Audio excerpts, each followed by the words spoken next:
నమస్కారం. నా పేరు సైరాబాను. జాతీయ మానవ హక్కుల పరిరక్షణ సంఘం నేను తెలంగాణ రాష్ట్ర అధ్యక్షుడిని. మన తెలంగాణ రాష్ట్రంలో మెడికల్ మాఫియా దౌర్జన్యం రోజు రోజుకు పెరిగిపోతుంది. ఈ గత 10 సంవత్సరాల నుంచి తెలంగాణ ప్రభుత్వం వచ్చినప్పటి నుండి ఒక పేషెంట్ హాస్పిటల్కి వెళ్ళాలంటే ఉన్న ఆస్తులు అమ్ముకొని అప్పులు చేసి హాస్పిటల్కి పెట్టాల్సిన పరిస్థితి ఏర్పడింది. ఇప్పటికైనా తెలంగాణ గవర్నమెంట్ ఏదైతే ఈ వైద్యము అది ఆరోగ్యశ్రీ అని సీఎం రిలీఫ్ ఫండ్ అని ఇవన్నీ ఎన్ని ఉన్నా కానీ కొంతమంది అప్పుల పాలవుతున్నారు.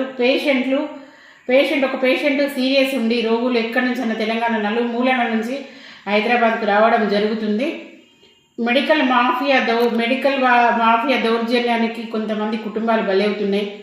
ఒక పేషెంట్ కోసం వచ్చి ఇంకో పేషెంట్ కూడా హార్ట్ అటాక్ తోటి చనిపోయిన రోజులు ఉన్నాయి.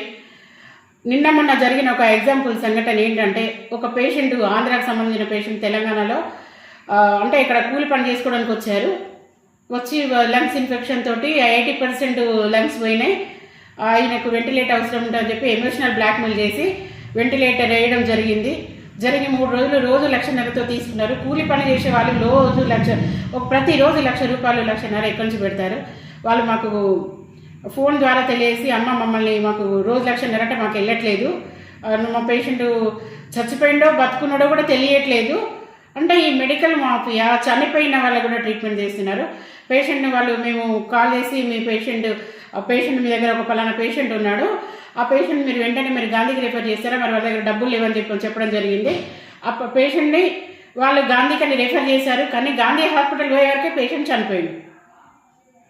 మరి పేద మధ్యతరగతి కుటుంబీకులు కార్పొరేట్ వైద్యాన్ని నమ్ముకుంటే కుటుంబాలలో ఉన్న కుటుంబ సభ్యులు పెద్దలైతే ఎవరైతే ఉన్నారో వైద్యం అందించలేక ఆ పిల్లలు యాక్సిడెంట్లు కానీ ఏదన్నా ఇతర జబ్బులు ఏదొచ్చినా పిల్లల కోసం తల్లిదండ్రులు కూడా బలవుతున్నారు.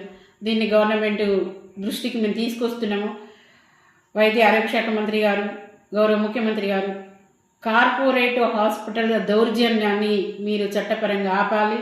అధికారులు కూడా కొంతమంది కుమ్మక్కై హాస్పిటళ్లకు కొమ్ము కాస్తున్నారు. మరి ఇప్పుడు పేదోడికి వైద్యం అనేది అందకుండా ఎలా అన్న ప్రశ్నలు చాలా పునరుద్ధవుతుంది. ఒక హాస్పిటల్కు పేషెంట్ వెళ్తే డెంగ్యూ జ్వరం వచ్చిందని చెప్పి 4 లక్షలు 5 లక్షలు బిల్లు చేస్తున్నారు. డెంగ్యూ జ్వరానికి 5 లక్షలు బిల్లు అవుతుందా? ఒక యాక్సిడెంట్ పేషెంట్ ఫస్ట్ ఎయిడ్ చేసి కనీసం వాళ్ళ స్థానికంగా ఉన్న గవర్నమెంట్ హాస్పిటల్ ఇరుకోవాలి. లేదు వెంటిలేటర్ వేస్తేనే బతుకుతాడని వెంటిలేటర్ ఒక ఫ్యాషన్గా వాళ్ళు వెంటిలేటర్ని వాళ్ళ ఆదాయానికి అనుగుణంగా మర్చుకున్న వెంటిలేటర్ ద్వారా కొన్ని కుటుంబాల దగ్గర లక్షల రూపాయలు, కోట్ల రూపాయలు మాఫియా వాళ్ళు వసూలు చేస్తున్నారు.